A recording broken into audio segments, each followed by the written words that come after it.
कहते हैं भाई फौज का कप्तान मजबूत हो तो फौज लड़ाई लड़ती है। मैं मजबूत हूँ, मैं कोई नशा नहीं करता, चाय जरूर पीता हूँ।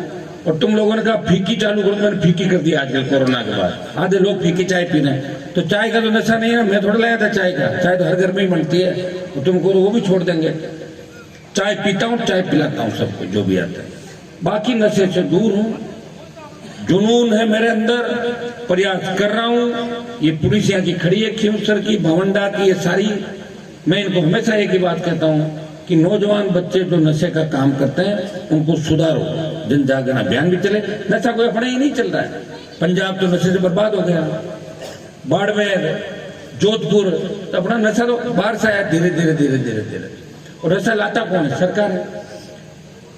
सरकार अगर चाहे कि शराब बंद हो जाए, हिम्मत है कोई शराब खरीद ले या बना ले? सरकार खुद ही, अरे भाई सरकार में तो शराब का धंधा करने वाले, पूरे जीवन ब्लैक की दारू बेचने वाले, वो जब सरकार के अंदर विधायक बन जाते हैं, राज्यसभा में चले जाते हैं, और डोडा पोस्ट की ब्लैक में जेल गए हुए स्ट्रीट शीटर जब विधानसभा और लोकसभा के अंदर चले जाते हैं, तो नशे का कारोबार बढ़ेगा। कौन रोकेगा उस नशे को? लेकिन मैं विश्वास दिलाता हूँ कि मैं सत्ता का इर्द गिर्द भी आ गया, उन नशा करने वालों को भी और नशे का कारोबार करने वालों को भी इनका पुख्ता इंतजाम राजस्थान में कर दूंगा। इतना विश्वास मैं आपको दिलाता हूँ। एक मेरी आदत है, मैं बात को छेड़ता नहीं, और छेड़ने के बाद हमेशा याद रखता हूँ। शुरू से बदल नहीं सकता मेरी आदत को, और डरता किसी से नहीं। मैंने राजस्थान में ये भी देखा था, एक जमाना था जब राजस्थान में हार्डकोर अपराधी किस तरह किसान के बेटों के सीनों पे गोलियां चला रहे थे, तो वो नेता कहाँ गए थे जो आज बड़ी बड़ी बातें करें? अकेला हनुमान बेनीवाल था, उन अपराधियों से लड़ रहा था, जिद्दी वसुंधरा से लड़ रहा था, विपक्ष नहीं था।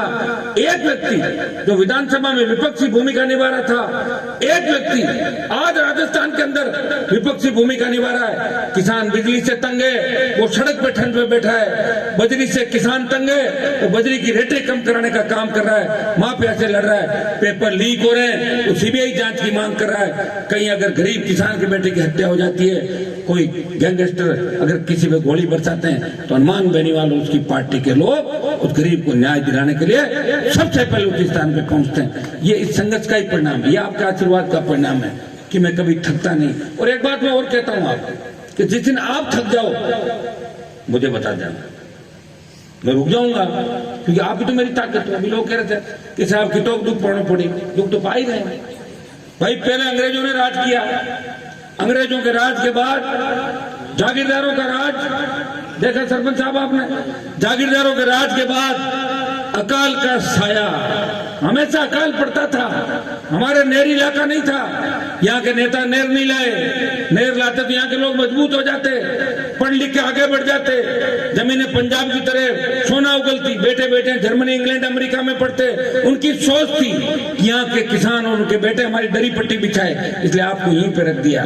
भाइयों, ये व्यक्ति आपको हर वो सुख देना चाहता है, आपकी हर तकलीफ को मिटाना चाहता है, वो प्रयास कर रहा है। और उसके बाद नेताओं का धोखा, अकाल और नेताओं का धोखा, 4-4 बार शोषण हुआ हमारा। अंग्रेज, जागीरदार, अकाल और नेता, फिर भी हम जिंदा हैं। तेजाजी महाराज के आशीर्वाद से जिंदा है, राम पीर के आशीर्वाद से जिंदा है। जो जाति जो जयकारा लगा रही है, वो अपने जयकारे के साथ अपने जाति के साथ साथ लोक देवताओं को याद करके संस्कृति को भी बचाती है। और लोक देवताओं ने सबके लिए लड़ाई लड़ी। ज्यादातर लोक देवता हुए राजस्थान में गाय के लिए लड़े। तेजाजी महाराज सबसे, हमारे लोक देवताओं में 1000 साल का इतिहास है, बाकी 400, 500, 700, 800 साल का लोक देवताओं का इतिहास है। तो बहुत बड़ी लड़ाइयां हमारे लोगों ने लड़ी, और उनको देख के ही हम लड़ाई सीख रहे हैं। मुझे तो एक चीज की चिंता होती है कि लोग परखने के बाद भी अगर नहीं समझते तो वो बदलाव कभी नहीं कर सकते। आपने परखा है, खींवसर में मुझे कहने की आवश्यकता नहीं। खींवसर में तो आपके सत्ता आपसे आधा किलोमीटर दूर ही है, और मैं 50 किलोमीटर दूर हूँ। आपके सुई भी चुप जाए किसी खींवसर वाले के, मैं ये नहीं पूछता कि वोट मिला या नहीं मिला। मेरे खींवसर का व्यक्ति परेशान है, मैं तुरंत टेलीफोन करता हूँ, वहाँ हर तरह की व्यवस्था खींवसर कस्बे में भी कराता हूँ। क्यों गणपति जी गलत तो नहीं कह दिया? आप लोग राज शहर हर ही अंदर 2 किलोमीटर आन रहे, कॉलोनियां कटवा लो, बोले और काम तो क्यों हो गए हैं। लेकिन मैंने चिंता करी, मेरे पे कोई उंगली नहीं उठा सकता।